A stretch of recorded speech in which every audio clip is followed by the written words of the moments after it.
Hello बच्चों, मैं नेहा चौधरी रसायन विज्ञान की प्रायोगिक कक्षा में आपका स्वागत करती हूँ। देखिए बच्चों, अब हम स्टार्ट करने वाले हैं कक्षा 11 के केमिस्ट्री प्रैक्टिकल्स, यानी कक्षा 11 के रसायन विज्ञान के प्रयोगों के बारे में हम पढ़ने वाले हैं। और आज हम पढ़ेंगे अनुमापन मितीय विश्लेषण के बारे में। देखिए बच्चों, ये अनुमापन मितीय विश्लेषण को टाइट्रेशन कहा जाता है और ये बहुत ही इंपॉर्टेंट प्रैक्टिकल है और ऐसे प्रैक्टिकल हम कक्षा 12 में भी पढ़ते हैं। और देखिए, आज जो हम टाइट्रेशन पढ़ने वाले हैं वो ऑक्सैलिक अम्ल और जो NaOH यानी सोडियम हाइड्रोक्साइड है उनके बीच में पढ़ने वाले हैं। तो देखिए बच्चों, समझने की कोशिश कीजिएगा।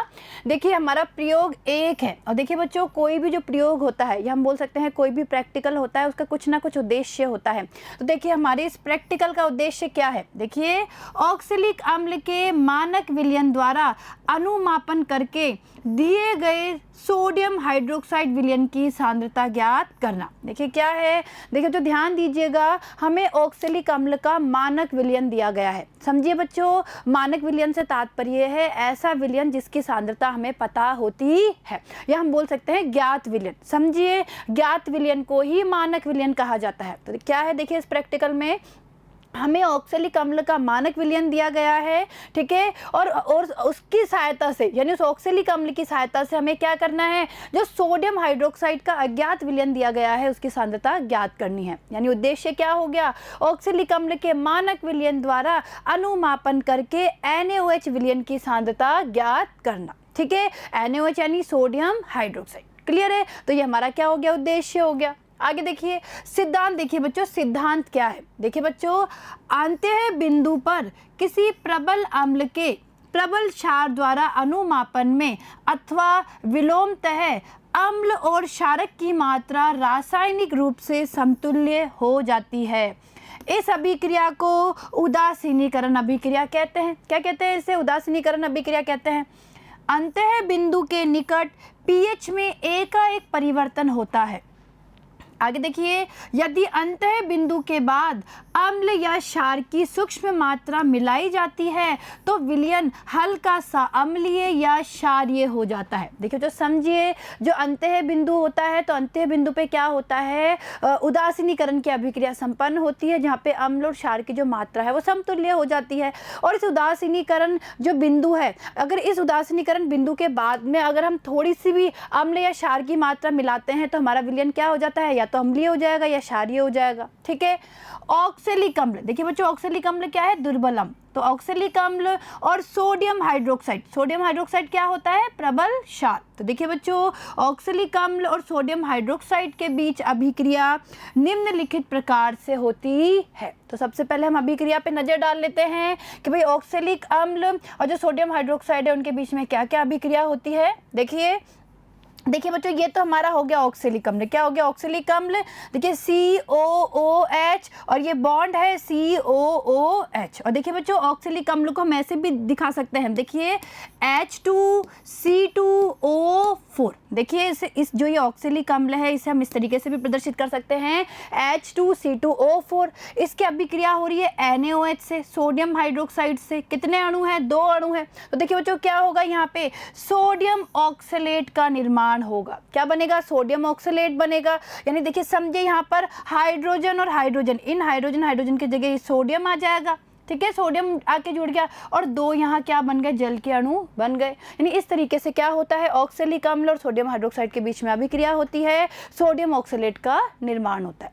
क्लियर है। आगे देखिए, इस अनुमापन में फिनोल्फ्थलीन को सूचक के रूप में प्रयुक्त किया जाता है। समझिए बच्चों, अगर हम इस टाइट्रेशन की बात करें, इस अनुमापन की बात करें, तो फिनोल्फ्थलीन को सूचक, देखिए बच्चों, सूचक को इंडिकेटर भी कहा जाता है। तो फिनोल्फ्थलीन को सूचक के रूप में प्रयुक्त किया जाता है। और देखिए बच्चों, सूचक या इंडिकेटर का काम क्या होता है, ये हमें अंतः बिंदु के बारे में बताते हैं। यानी जो अंत में जो बिंदु आता है, एंड पॉइंट, यानी एंड पॉइंट के बारे में हमें बताते हैं। और यहाँ पे फिनोल्फ्थलीन को किस रूप में प्रयुक्त किया जाता है, सूचक या इंडिकेटर के रूप में। ये आपको पता होना चाहिए। देखिए बच्चों, यहाँ से वाइवा में प्रश्न बनता है, पूछा जाता है कि मान लीजिए ऑक्सैलिक अम्ल और NaOH के बीच में अनुमापन होता है तो आप कौन सा इंडिकेटर काम में लेंगे। तो आपको पता होना चाहिए, हम लोग यहाँ पर फिनोल्फ्थलीन इंडिकेटर काम में लेंगे, या हम बोल सकते हैं फिनोल्फ्थलीन को सूचक के रूप में काम में लेंगे। फिनोल्फ्थलीन क्या करता है, एंड पॉइंट के बारे में बताता है, या हम ये कह सकते हैं कि सूचक के कारण एंड पॉइंट पर कलर आता है, ठीक है। चलिए आगे देखिए, अब आवश्यक सामग्री देखिए, ब्यूरेट, पिपेट, शंक्वाकार फ्लास्क, ब्यूरेट स्टैंड, फनल, श्वेत ग्लेज टाइल, मापक फ्लास्क, ऑक्सेलिक अम्ल, सोडियम हाइड्रोक्साइड विलयन, फिनोफ्थलीन सूचक। ठीक है, ये क्या हो गए, आवश्यक सामग्री हो गई, यानी हमारे इस अनुमापन के लिए कौन कौन सी सामग्री आवश्यक है वो हो गई।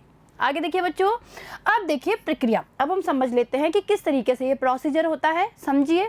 देखिए बच्चों, इस प्रक्रिया को 2 पार्ट में बांटा गया है या 2 भागों में बांटा गया है। देखिए सबसे पहले क्या किया जाता है, ऑक्सैलिक अम्ल का 0.1 एम का मानक विलयन बनाना। अब देखिए जो समझिए, यहाँ पे जो ऑक्सैलिक अम्ल का मानक विलयन है वो हम लोग खुद बनाते हैं, और क्या कितना बनाते हैं, यानी कितनी मोलरता का बनाते हैं, 0.1 एम। ठीक है, यानी मोलरता का 0.1 एम का हम मानक विलयन बनाते हैं ऑक्सैलिक अम्ल का। दूसरा देखिए, सोडियम हाइड्रोक्साइड विलयन का ऑक्सैलिक अम्ल द्वारा अनुमापन। देखिए बच्चों वापस समझिए, सबसे पहले हम क्या करते हैं, ऑक्सैलिक अम्ल का मानक विलयन बनाते हैं 0.1 एम का, और जैसे ये मानक विलयन तैयार हो जाता है फिर हम इस ऑक्सैलिक अम्ल और NaOH के बीच में अनुमापन करते हैं और रीडिंग लेते हैं। ठीक है, तो अब हम इन दोनों स्टेप्स को समझ लेते हैं। पहला स्टेप देखिए बच्चों, पहला स्टेप क्या हो गया, ऑक्सैलिक अम्ल का 0.1 एम का मानक विलयन बनाना, यानी किस तरीके से मानक विलयन बनाएंगे, तो समझिए बच्चों, ये आपको पता होना चाहिए कि किस तरीके से ऑक्सैलिक अम्ल का मानक विलयन तैयार किया जाता है। और देखिए यहाँ से भी वाइवा में प्रश्न पूछा जाता है, वाइवा में पूछ लिया जाता है कि आप किस तरीके से ऑक्सैलिक अम्ल का मानक विलयन तैयार करेंगे। तो देखिए, ऑक्सैलिक अम्ल का 0.1 एम का 250 ml मानक विलयन बनाने के लिए आवश्यक मात्रा। अब देखिए बच्चों, ऑक्सैलिक अम्ल का जो हमें मानक विलयन बनाना है तो हम 250 ml में 250 ml में बनाते हैं। तो देखिए इसके लिए हम कितनी मात्रा की आवश्यकता है, तो समझिए इसके लिए क्या फॉर्मूला हो जाएगा, W बराबर अणुभार गुणा मोलरता गुणा आयतन और भाग दे देंगे 1000 का। ठीक है, अब देखिए ऑक्सैलिक अम्ल का अणुभार कितना होता है, 126। मोलरता, कितनी मोलरता का बनाना है, 0.1, 0.1 एम का बनाना है, तो यहाँ पे आ गया 0.1 एम। आयतन कितने में बनाना है, 250 ml में, तो यहाँ आ गया 250, 250 भाग दे दिया 1000 का, और जब हम इसे सॉल्व करेंगे ये निकल के आया 3.15 ग्राम। ठीक है, 3.15 ग्राम। तो कहने का मतलब है कि अगर हमें ऑक्सैलिक अम्ल का 0.1 एम का 250 ml में अगर मानक विलयन बनाना है तो कितनी मात्रा की आवश्यकता होगी, 3.15 ग्राम की हमें आवश्यकता होगी। क्लियर है, यहाँ तक की बात आपको समझ में आई। अब आगे देखिए, अब देखिए क्या करते हैं, रासायनिक तुला पर 3.15 ग्राम ऑक्सैलिक अम्ल तोलकर मापक फ्लास्क में आसूत जल में घोलकर 250 ml मानक विलयन बनाते हैं। तो देखिए बच्चों, हम क्या करते हैं, रासायनिक तुला यानी जो केमिकल बैलेंस है उस केमिकल बैलेंस पे 3.15 ग्राम ऑक्सैलिक अम्ल को हम वेट करते हैं, तोलते हैं, और फिर मापक फ्लास्क में आसूत जल में इसको घोलते हैं और कितना मेकअप करते हैं, यानी कहने का मतलब है कितना मानक विलयन बनाते हैं, 250 ml का। ठीक है, आई बात समझ में आपको कि किस तरीके से ऑक्सैलिक अम्ल का मानक विलयन तैयार किया जाता है। अब देखिए सेकंड स्टेप क्या है, अब देखिए दूसरा स्टेप देखिए, सोडियम हाइड्रोक्साइड एवं ऑक्सैलिक अम्ल के बीच अनुमापन। देखिए बच्चों, अभी जो सेकंड पॉइंट है ये बहुत इंपॉर्टेंट पॉइंट है, यानी जो सेकंड स्टेप है वही इंपॉर्टेंट स्टेप होता है जिसमें कि हम क्या करते हैं, रीडिंग लेते हैं। यानी इसमें हम क्या करते हैं, जो ऑक्सैलिक अम्ल हमने तैयार किया है, मानक ऑक्सैलिक अम्ल और जो NaOH सोडियम हाइड्रोक्साइड, उनके बीच में अनुमापन करते हैं।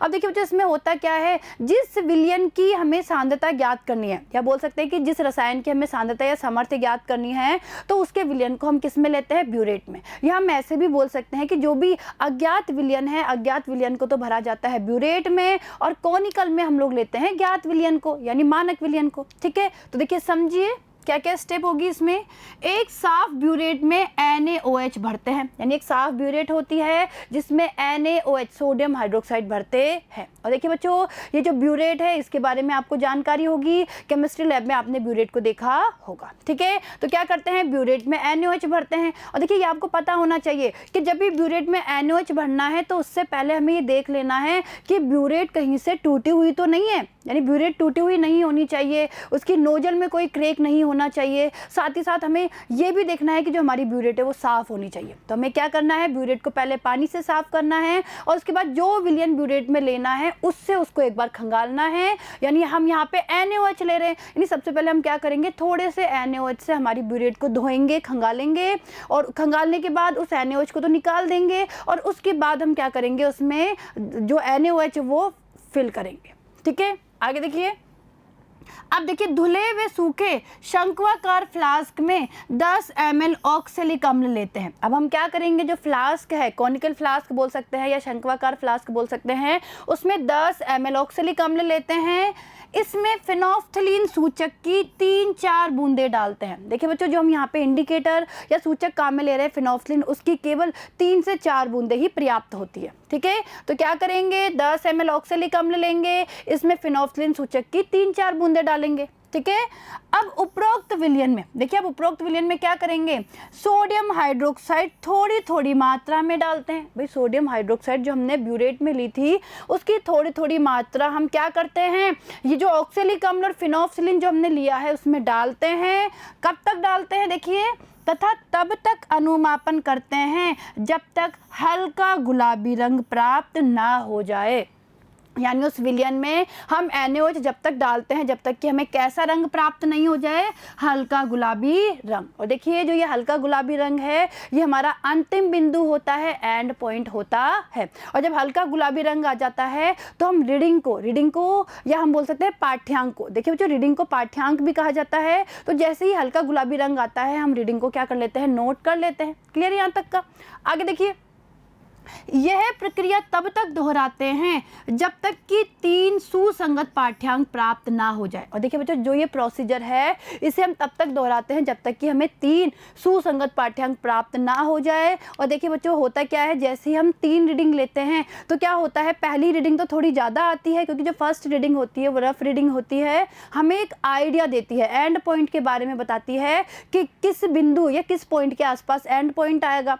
और इसके बाद में जो सेकेंड और थर्ड रीडिंग आती है वो थोड़ी हमारी बिल्कुल क्लियर होती है, या हम बोल सकते हैं कि वो हमारी करेक्ट रीडिंग होती है। और ज़्यादातर सेकंड और थर्ड रीडिंग क्या होती है, सेम होती है। यानी कहने का मतलब है कि ये प्रक्रिया में जब तक अपनानी है या जब तक ये प्रोसीजर करना है जब तक कि सुसंगत पाठ्यांक प्राप्त नहीं हो जाए। क्लियर है? तो ये स्टेप भी आपको समझ में आया होगा। तो देखिए बच्चों, एक बार वापस समझ लीजिए, मैं आपको डायग्राम से इस स्टेप को समझा रही हूँ। देखिए बच्चों, समझिए यहाँ पे, देखिए बच्चों समझने की कोशिश कीजिएगा। देखिए पहली स्टेप आप लोगों को समझ में आ गई, जिसमें हम क्या करते हैं, 0.1 m मोलरता का ऑक्सैलिक अम्ल बनाते हैं, यानी मानक विलयन तैयार करते हैं। दूसरी स्टेप में हम करते हैं टाइट्रेशन यानी अनुमापन। देखिए बच्चों वापस समझ लीजिए।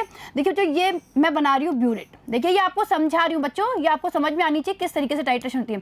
देखिए बच्चों, ये हमारी ब्यूरेट है। ठीक है, ये मैंने ब्यूरेट बना दी और ये ब्यूरेट देखिए ऊपर तक, ऊपर 0 होता है तो ये ब्यूरेट हमारी पूरी भरी हुई है। देखिए बच्चों, ब्यूरेट हमारी भरी हुई है। अब देखिए समझने की कोशिश कीजिए। देखिए बच्चों, समझने की कोशिश कीजिए, ये हमारी ब्यूरेट है। देखिए बच्चों, ब्यूरेट में तो हमने क्या ले लिया है, NaOH का विलयन, NaOH विलयन लिया है हमने ब्यूरेट में तो। ठीक है, और जो हमारा कॉनिकल फ्लास्क है, समझिए बच्चों, जो कॉनिकल है हमारा, तो देखिए बच्चों कॉनिकल में हम लोगों ने क्या लिया है, कॉनिकल में हम लोगों ने लिया है 10 ml ऑक्सैलिक अम्ल। देखिए समझिएगा क्या क्या लिया है, 10 ml हमने लिया है ऑक्सैलिक अम्ल और इसमें हमने डाला है 3-4 बूंदे किसकी, फिनोफ्थलीन की, 3-4 बूंदे फिनोफ्थलीन सूचक की। सूचक भी बोल सकते हैं, इंडिकेटर भी बोल सकते हैं, एक ही बात है जो हमें एंड पॉइंट को इंडिकेट करता है। तो देखिए हमने इसमें कॉनिकल फ्लास्क में क्या लिया है, 10 ml ऑक्सैलिक अम्ल, इसमें मिलाया है 3-4 बूंदे फिनोफ्थलीन सूचक की।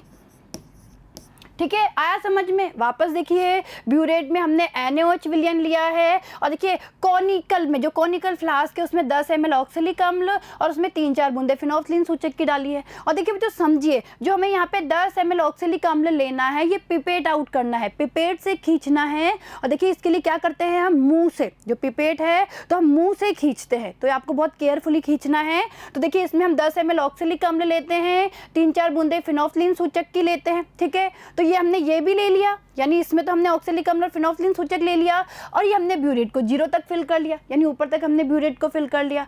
अब हम क्या करेंगे, इस नोजल को घुमाकर, नोजल को खोलकर, और देखिए इसमें बूंद बूंद करके, जो हमारा ये विलियन है ना, NaOH विलियन, NaOH विलियन को बूंद बूंद करके हम इसमें डालेंगे, और जब तक डालना है जब तक कि लाल गुलाबी रंग ना आ जाए। देखिए बच्चों समझिए भाई, ये ड्रॉप करके इसमें जब तक डालना है जब तक कि लाल गुलाबी रंग ना आ जाए। ठीक है, कैसा रंग आएगा, लाल गुलाबी रंग आएगा। तो देखिए बच्चों, इस जैसे जैसे ड्रॉप बाय ड्रॉप हम इसमें डालेंगे, इसे हिलाते जाना है, हमें लगातार हिलाते जाना है, और लगातार हिलाने पर जब लाल गुलाबी रंग आ जाए, यानी हमें क्या कर देना है, इसको बंद कर देना है, और जो रीडिंग है हमें नोट कर लेनी है। ठीक है, यानी हमारी ब्यूरेट कितनी खाली हो गई भाई, जब हम ब्यूरेट को खोलेंगे, यहाँ से नोजल को ओपन करेंगे, तो ये जो विलियन है ये धीरे धीरे इसमें आ रहा है, कॉनिकल में आ रहा है, यानी हमारी ब्यूरेट थोड़ी खाली हो जाएगी। तो जो रीडिंग आ जाती है उस रीडिंग को हम नोट कर लेंगे। ठीक है, तो इस तरीके से हम क्या करते हैं, 3 रीडिंग लेते हैं।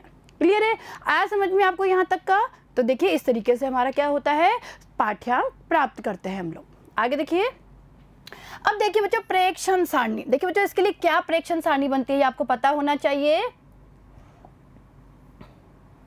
देखिए बच्चों समझिए, प्रेक्षण सारणी में देखिए ये कॉलम है क्रम संख्या का, ये है ऑक्सैलिक अम्ल विलयन का आयतन, जो ऑक्सैलिक अम्ल विलयन है उसका कितना आयतन लिया, फिर ये ब्यूरेट का पाठ्यांक, और ब्यूरेट के पाठ्यांक में भी प्रारंभिक पाठ्यांक और अंतिम पाठ्यांक, प्रारंभिक पाठ्यांक को x माना, अंतिम पाठ्यांक को y माना, और ये क्या है देखिए सोडियम हाइड्रोक्साइड का प्रयुक्त आयतन, जिसे हमने V2 माना, और V2 कैसे प्राप्त होता है, y माइनस x से, और ये है सुसंगत पाठ्यांक। ठीक है, और देखिए तो जो ये आयतन है ये भी मिलीलीटर में, सुसंगत पाठ्यांक भी मिलीलीटर में। ठीक है, अब समझिए बच्चों, ऑक्सैलिक अम्ल विलयन का आयतन, देखिए बच्चों ऑक्सैलिक अम्ल विलयन का आयतन हम क्या ले रहे हैं, 10 ml। ठीक है, हम लोग 10 ml ले रहे हैं, यहाँ पे ml भी लिख सकते हैं हम 10 मिलीलीटर ले रहे हैं। भाई ध्यान दीजिए, हमने कॉनिकल में कितना ऑक्सैलिक अम्ल लिया था, 10 ml ही तो लिया था, यानी ऑक्सैलिक अम्ल विलयन का आयतन 10 ml। ठीक है, ये 1 2 3, देखिए 1 2 3 क्या बता रहे हैं कि हम लोग यहाँ पे रीडिंग ले रहे हैं ना, तो हम 3 बार रीडिंग लेंगे, और देखिए जो 3 बार रीडिंग लेने पर हमें सुसंगत पाठ्यांक प्राप्त हो जाता है। अब प्रारंभिक पाठ्यांक, देखिए ये ब्यूरेट का पाठ्यांक है, और देखिए बच्चों अगर आप ध्यान से देखेंगे तो ब्यूरेट को हमने ऊपर 0 तक फिल किया था ना। ठीक है, यानी जो प्रारंभिक पाठ्यांक है वो हमारा क्या हो गया, 0। ठीक है, और देखिए बच्चों इसे हम 0.0 भी लिख सकते हैं। ठीक है ना, तो यानी हमारा प्रारंभिक पाठ्यांक क्या हो गया, 0 हो गया। ठीक है, तो जब हम तीनों रीडिंग लेंगे, समझे बच्चों, जब तीनों रीडिंग लेंगे तो प्रत्येक रीडिंग में हमें ब्यूरेट को 0 तक फिल करना है, यानी प्रारंभिक पाठ्यांक क्या हो जाएगा, वही 0। और अंतिम पाठ्यांक क्या होगा, अंतिम पाठ्यांक वो होगा जब लाल गुलाबी रंग आता है। तो देखिए बच्चों ये चीज़ तो हम नोट करेंगे, जब हम प्रैक्टिकल करेंगे तो ये चीज़ हम नोट करेंगे।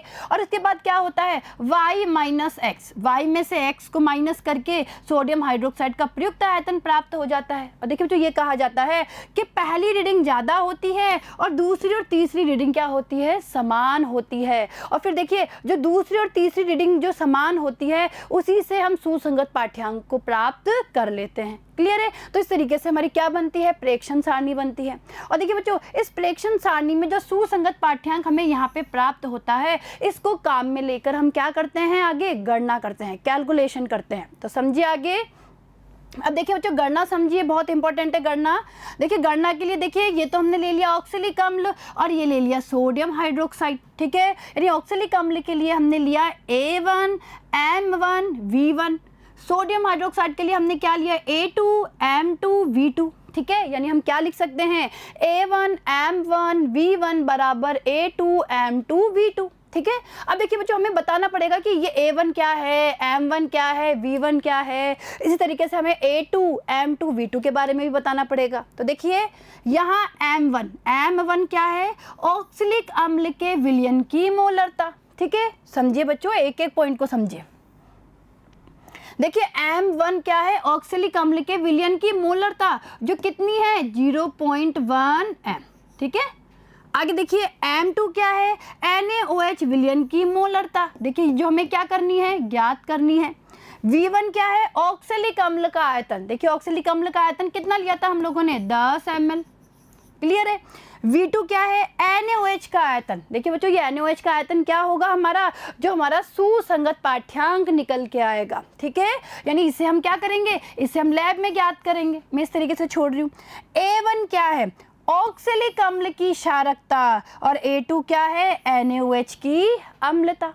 क्लियर है, एक एक चीजें आपको समझ में आई। अब आगे देखिए बच्चों, यहाँ देखिए, यहाँ A1 बराबर 2 और A2 बराबर क्या है, 1। समझे बच्चों, यहाँ A1 बराबर तो 2 होगा, क्योंकि क्या है, ये ऑक्सैलिक अम्ल की क्षारकता है जो कितनी है, 2, ठीक है। और A2 यानी NaOH की अम्लता, ये A2 क्या है, NaOH की अम्लता जो क्या है, 1, ठीक है। यानी A1 तो 2 है, A1 की वैल्यू 2 है, A2 की वैल्यू 1 है। क्लियर है यहाँ तक का।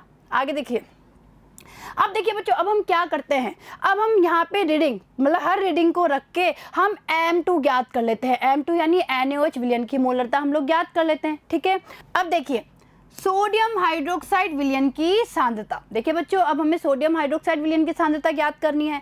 हम क्या करेंगे, मोलरता को मोलर द्रव्यमान से गुणा कर देंगे। देखिए मोलरता, भाई M2 हमने निकाला है ना, NaOH विलयन की मोलरता जो हमने ज्ञात की है, तो जो M2 हमने निकाला है उसे NaOH के मोलर द्रव्यमान से गुणा कर देंगे, और NaOH का मोलर द्रव्यमान होता है 40, ठीक है। और इस तरीके से देखिए, सोडियम हाइड्रोक्साइड विलयन की सांद्रता निकल के आएगी ग्राम पर लीटर में, ठीक है बच्चों, यहाँ तक का। आगे देखिए, तो देखिए हमारा परिणाम क्या हुआ, सोडियम हाइड्रोक्साइड विलयन की सांद्रता डैश डैश ग्राम पर लीटर है, ठीक है बच्चों। आपको समझ में आया ये प्रैक्टिकल। तो देखिए बच्चों, हम क्या करेंगे, जब हम लैब में चलेंगे तो इस टाइट्रेशन को करके देखेंगे, और वहाँ पे जो रीडिंग आएगी उस रीडिंग के अकॉर्डिंग जब हम कैलकुलेशन करेंगे तो हमारा ये रिजल्ट निकल के आएगा, यानी हमारे सोडियम हाइड्रोक्साइड विलयन की सांद्रता वहाँ पे निकल के आएगी, जो हम यहाँ पे रिजल्ट में लिख देंगे या परिणाम में लिख देंगे, ठीक है ना। आई बात समझ में यहाँ तक की। आगे देखिए, अब देखिए सावधानियां। देखिए बच्चों, ब्यूरेट और पिपेट को सदैव उस विलयन से खंगालना चाहिए जिसे इनमें लेना है। पाठ्यांक पढ़ने से पहले ब्यूरेट से फनल हटा देना चाहिए तथा यह सुनिश्चित कर लेना चाहिए कि ब्यूरेट की नोजल से द्रव की बूंद ना लटक रही हो, ठीक है। और अगला देखिए, पाठ्यांक नोट करने के लिए आंखें मेनिस्कस के तल के ठीक सामने होनी चाहिए, ठीक है बच्चों। तो ये क्या हो गई, हमारी कुछ सावधानियां हो गई। तो ये आपको प्रयोग नंबर 1 समझ में आया होगा। तो देखिए बच्चों, अब हम लैब में चलते हैं और वहाँ पे इस अनुमापन को करके रीडिंग लेते हैं, ठीक है। तो चलिए लैब में।